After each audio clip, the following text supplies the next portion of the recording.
Beri nama pedang ini Naga Puspa. Selamatkan dia. Jangan sampai jatuh ke tangan pendekar berwatak jahat.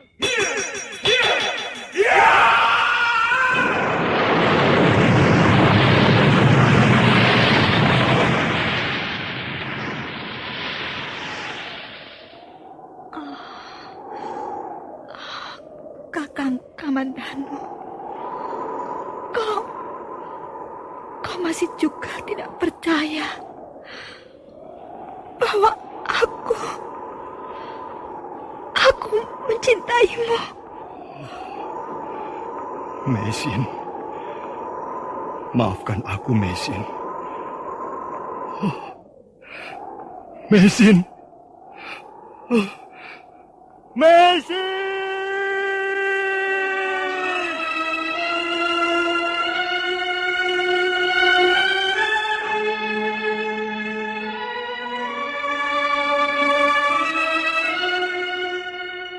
Tutur Tinula.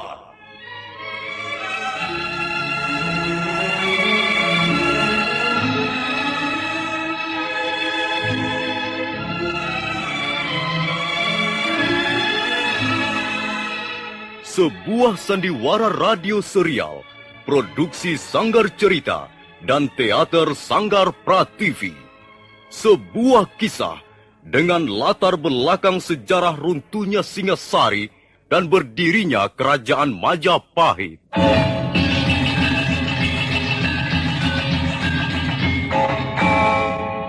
Sandiwara ini didukung oleh pemain-pemain radio yang sudah ternama.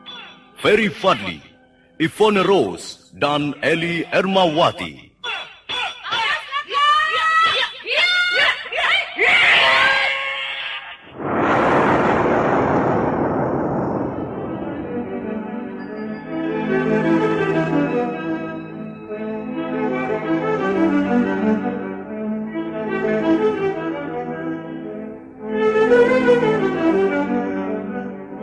Cerita ini ditulis dan disusun oleh S. Tijab. Teknik dan montase dikerjakan oleh M. Pranoto dan Edwin Sutandi. Sutradara Bambang S. Kali ini mengetengahkan episode kedua dengan judul Kisah dari Seberang Lautan.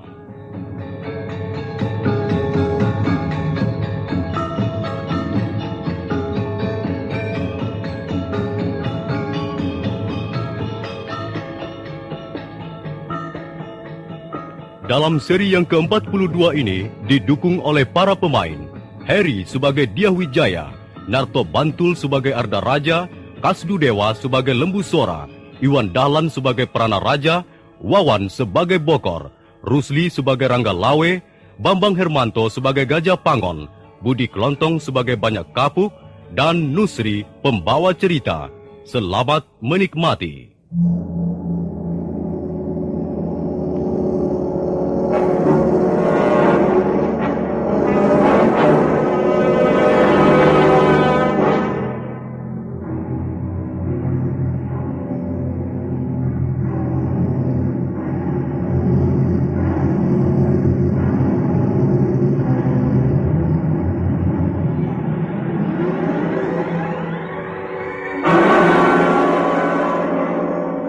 Bokor Abdi Setia Arda Raja berusaha menepiskan tangan yang mencengkeram pundaknya.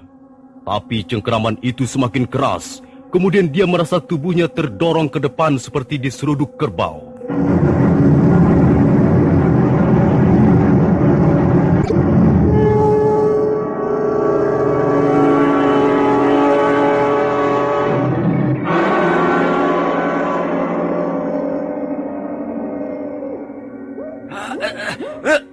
Kurang ajar.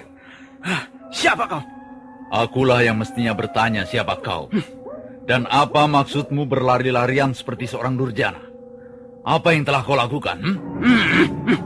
Tak perlu kau tahu urusan orang. Aku yang bertanggung jawab masalah keamanan di istana ini. Kau harus kutangkap dan kuperiksa. Tidak mudah menangkap orang. Kecuali orang itu menurut kau seperti seekor kerbau dicocok hidungnya. Jadi kau tidak mau menurut? Ya, inilah jawabanku.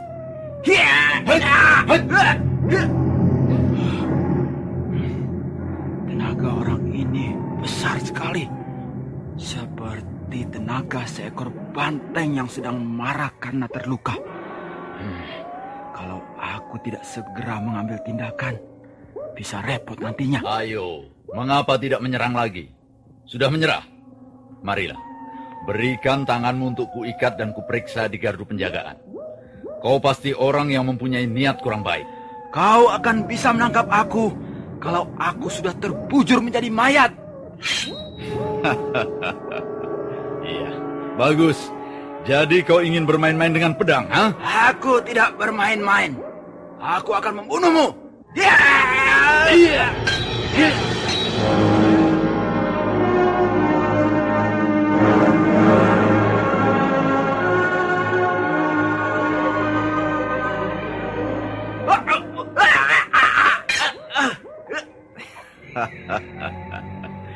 Jangan bermain-main dengan pedang kalau kau tak ingin terluka, ha? Kau hebat. Kau tentu bukan prajurit kebanyakan.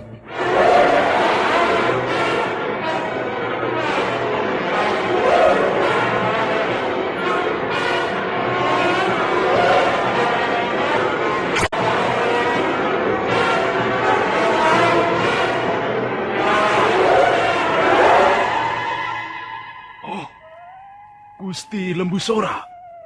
Apa yang terjadi, Pranaraja? Hamba tengah mengejar seorang durjana, Gusti. Lembu Sora. Jadi orang inikah yang bernama Lembu Sora? Senopati perang Singosari yang sangat tersohor itu. Oh, pantas. Aku tidak mampu menandinginya. Coba kau lihat, Pranaraja. Aku telah menangkap orang ini. Diakah orangnya? Ya, pasti dialah orangnya, Gusti. Dia juga mengenakan pakaian warna gelap, Gusti. Apa yang telah dilakukannya? Dia telah memasuki ruangan tidur hamba dengan merusak daun jendela, Gusti. Coba perhatikan.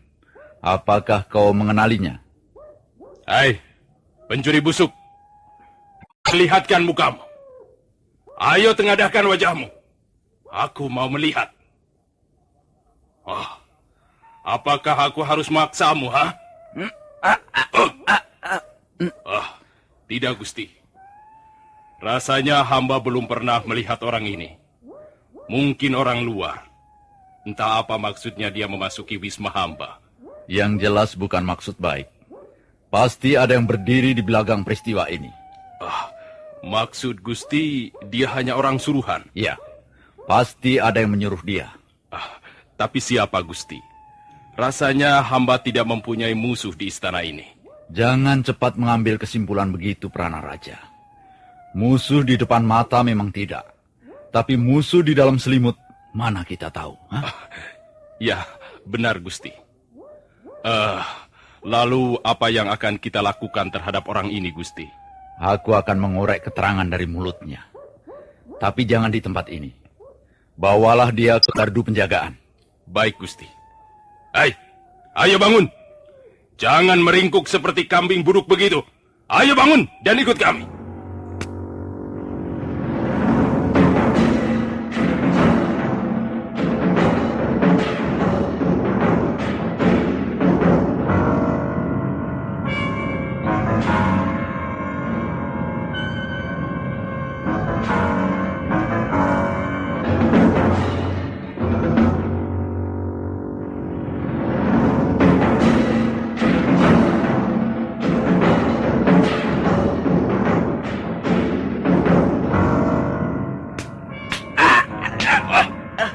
Kau memang bandel.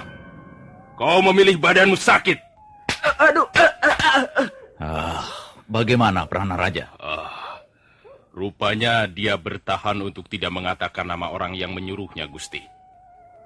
Hei, kau jangan tolol. Kalau kau mau mengaku, hukumanmu akan ringan. Bahkan mungkin bisa dibebaskan. Tapi kalau kau memang bandel, masih ngotot tidak mau mengaku, tubuhmu akan kubuat cacat seumur hidup. Ayo ngaku saja, ngaku, ayo ngaku.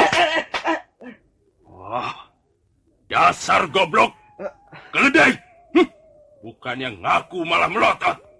Hei, jangan melotot begini. Ayo, tundukkan mukamu. Gusti, lihat Gusti. Ada apa? Orang ini mati, Gusti. Mati? Benar, Gusti. Jantungnya sudah tidak berdenyut lagi. Matanya melotot dan mulutnya agak berbusa. Pasti ada yang tidak beres. Pasti ada unsur kesengajaan. Nah, coba kau cium bau dari mulutnya. Iya, Gusti. Baunya tajam sekali, Gusti. Napas rasanya jadi sesak. Aku tahu. Aku kenal bau ini. Bau ramuan daun-daunan yang mengandung racun. Aku tahu. Karena takut membongkar rahasia majikannya, maka orang ini memilih bunuh diri dengan menelan ramuan racun itu. Kalau begitu sayang sekali. Kita tidak bisa lagi mengorek keterangan dari mulutnya yang berbusa itu. Kalau dia sampai berani mengorbankan nyawanya untuk melindungi majikannya, tentulah majikannya itu orang yang sangat kejam dan berbahaya. Benar, Gusti. Lalu apa yang akan kita lakukan dengan orang ini? Kau tunggu di sini. Aku akan menemui Gusti Sang Ramawijaya.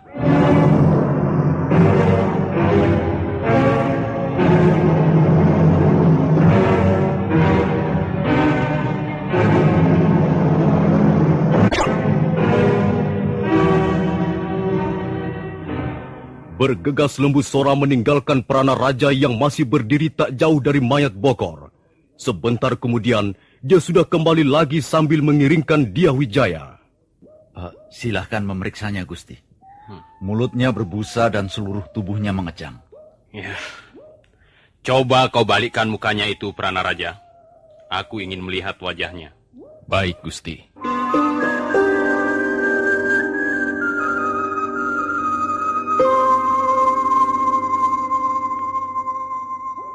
Bagaimana? Apakah Gusti Sang Ramawijaya mengenali orang ini? Sepertinya aku pernah melihat orang ini masuk ke Wisma Adi Ardaraja. Ya, waktu itu dia kelihatan bergegas, seperti ada sesuatu yang penting yang akan dilaporkan. Tapi, ketika kepergok dia buru-buru menyembunyikan wajahnya. Mungkin takut ku kenali. Kalau memang dia orang kepercayaan Gusti Ardaraja, berarti keadaan kita lebih terjepit, Gusti. Sekarang terserah bagaimana Gusti menyelesaikan masalah ini. Begini saja, mayat orang ini jangan dikuburkan dulu. Aku akan menemui Adi Ardaraja malam ini juga.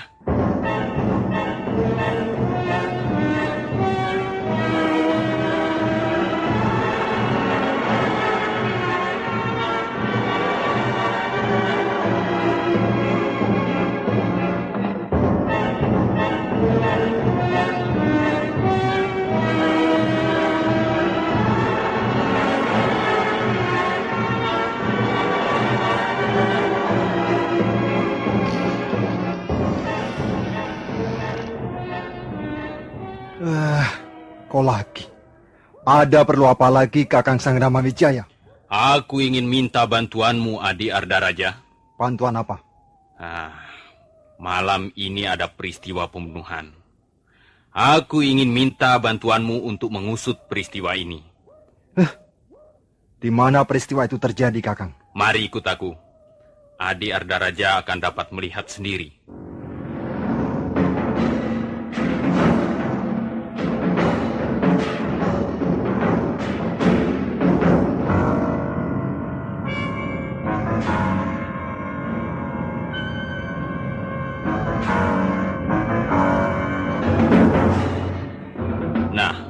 Inilah orangnya. Paman Lembu Sora bermaksud menangkap hidup-hidup pembunuh gelap ini, tetapi gagal. Pembunuh gelap? Di istana Singasari yang dijaga ratusan prajurit pilihan, ada pembunuh gelap. Benar, Gusti Adaraja. Dia bermaksud membunuh hamba. Dia sudah berhasil masuk ke ruang tidur hamba dengan jalan merusak jendela. Oh, Bokor telah gagal menjalankan tugasnya. Mulai sekarang kita harus lebih waspada. Peristiwa ini menjadi bukti bahwa seorang durjana tak kurang jalan untuk menyusup ke dalam istana. Iya, cukup jelas. Kewaspadaan itu perlu, Kakang. Ada satu hal yang ingin kutanyakan padamu, Adi Ardaraja. Tanyakanlah saja, Kakang. Kalau bisa, aku akan menjawabnya. Apakah kau mengenali orang ini? Apa? Aku mengenali orang ini. Kakang jangan bicara sembarangan. Aku hanya bertanya, Adi. Jangan bertanya sembarangan, Kakang. Hal itu bisa berbahaya untuk persatuan kita. Maaf, Gusti Ardaraja. Kalau saja pembunuh gelap ini tertangkap hidup, tentulah kita bisa memeras keterangan dari mulutnya. Iya, sayang sekali memang. Dia keburu mati dengan menelan ramuan racun. Barangkali maksud Gusti Sang Ramawijaya. Siapa tahu Gusti Ardaraja pernah melihat orang ini entah di mana. Hal itu tentu bisa kita jadikan petunjuk dalam pengusutan peristiwa ini. Oh, tidak. Aku tidak mengenali orang itu. Ya, aku tidak pernah melihatnya. Maaf, Adi Ardaraja. Aku pernah melihat orang ini. Nah, kalau begitu Kakang bisa mendapat petunjuk untuk mengusut peristiwa ini. Bukankah itu yang kau inginkan? Ya, tapi petunjuk seperti itu tidak selalu mengembirakan, Adi. Mengapa? Aku sendiri heran. Aku hanya melihat sekali orang ini, dan itu pun secara kebetulan. Sekarang aku sedang berpikir, apakah ada hubungannya orang ini dengan Adi Ardaraja?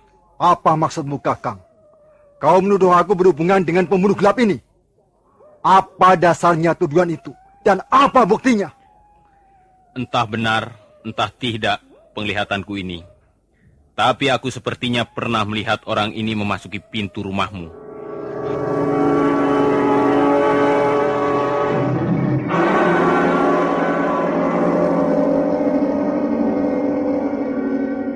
Jadi kalian menuduh aku berkomplot dengan orang ini? Kurang ajar. Rupanya aku mau difitnah. Bukan begitu, Gusti Ardaraja. Mungkin saja orang ini bersembunyi di wisma kediaman Gusti tanpa sepengetahuan Gusti sendiri. Namanya Durjana. Bisa saja dia memilih tempat yang aman untuk berlindung sambil menunggu kesempatan untuk melaksanakan rencana-rencana jahatnya. Diam, Paman Busora. Ampun, Gusti. Hamba hanya sekedar mengemukakan pendapat yang barangkali bisa diterima akal sehat. Rupanya kalian bertiga telah berkomplot. Kalian telah merencanakan fitnah atas diriku. Jangan salah paham, Adi Ardaraja. Tidak ada yang bermaksud menfitnahmu. Ya, cukup jelas. Jelas kalian bermaksud menfitnah aku. Kalian telah gagal menfitnah Ayahanda Jayakatwang di depan Prabu Kertanegara. Sekarang, kalian mau menfitnah aku. Kalian telah berkomplot. Kalau memang Adi tidak bersalah, maka tidak perlu takut difitnah. Kakang Sangramawijaya, aku tahu isi hatimu. Kau selalu mencari muka di depan Ayahanda Prabu. Kau gila hormat. Dan siapa tahu, kaulah sebenarnya yang ingin membentak. Ardaraja, lancang sekali mulutmu. Karena tidak tahan lagi melihat sikap Ardaraja, Dyah Wijaya mencabut keris pusakanya.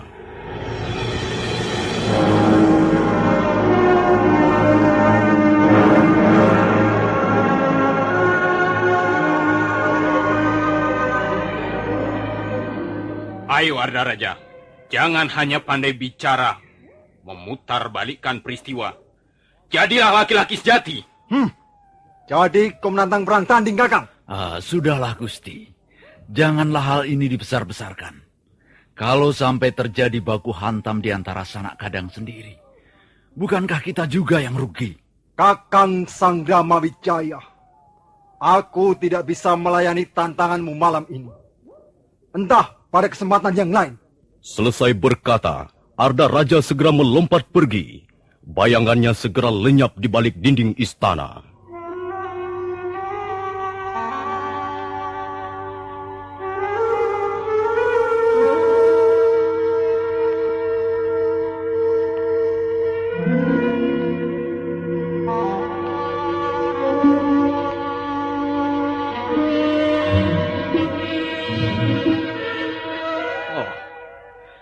Aku hampir tak bisa menguasai diriku, Paman Lembu Sora. Untung Paman segera memperingatkan. Lebih baik Gusti istirahat. Gusti kelihatannya lelah sekali. Baiklah, Paman. Aku memang lelah sekali. Tolong kau urus mayat orang itu. Jangan sampai peristiwa ini bocor kemana-mana. Karena hal itu bisa menimbulkan keresahan di dalam istana. Tapi mulai malam ini, kita harus lebih waspada menghadapi Arda Raja. Aku mendapat kesan dia menyembunyikan sesuatu yang buruk di balik penampilannya yang ramah. Nah, begitu lebih baik, Gusti. Kita berjaga-jaga saja dalam istana, sambil menunggu berita dari Desa Mameling.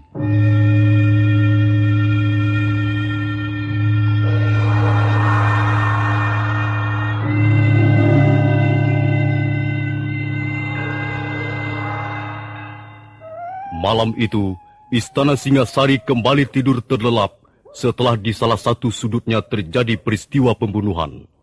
Tak ada prajurit jaga yang mengetahuinya. Sementara Prabu Kertanegara tidur dengan mulut bau kegemarannya. Kita tinggalkan sejenak Istana Singasari, dan marilah kita ikuti perjalanan Ranggalawe bersama pasukannya.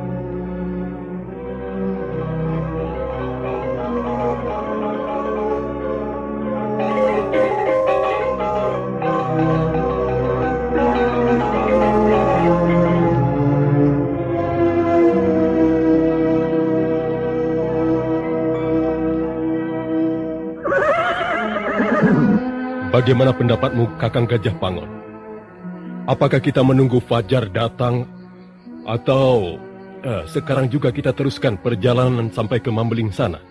Mameling sudah tidak terlalu jauh dari sini, Adi Ranggalawe. Kalau begitu kita jalan terus. Bagaimana pendapatmu, Kakang Banyak Kapuk? Memang sebaiknya kita jalan terus, Adi Ranggalawe. Menjelang fajar kita bisa mencari tempat untuk memasang tenda-tenda pertahanan. Kita belum tahu persis kekuatan pasukan gelang-gelang yang ditancapkan di Desa Mameling.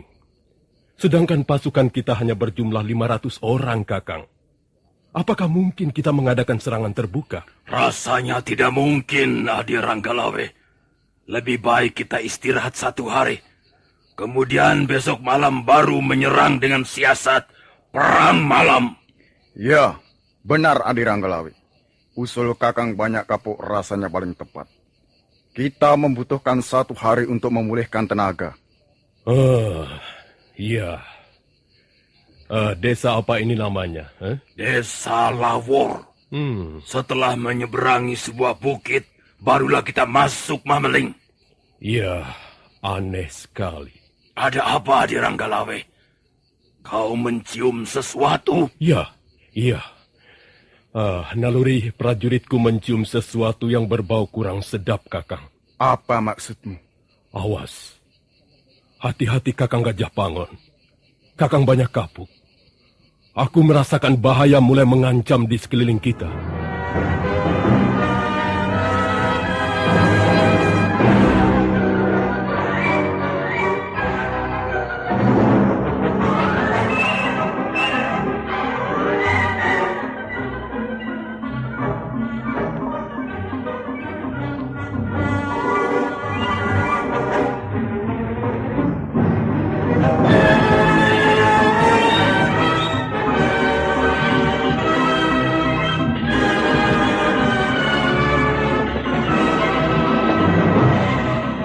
Apa yang dirasakan Ranggalawe ternyata terbukti kebenarannya. Baru saja dia selesai berkata, ketika mendadak beberapa sosok tubuh manusia muncul dari semak belukar di balik gundukan sebuah bukit kecil. Nah, para pendengar sekalian, bagaimana kisah selanjutnya? Apakah yang akan dialami Ranggalawe berikut pasukan tempurnya? Silakan mengikuti seri berikutnya. Sampai jumpa.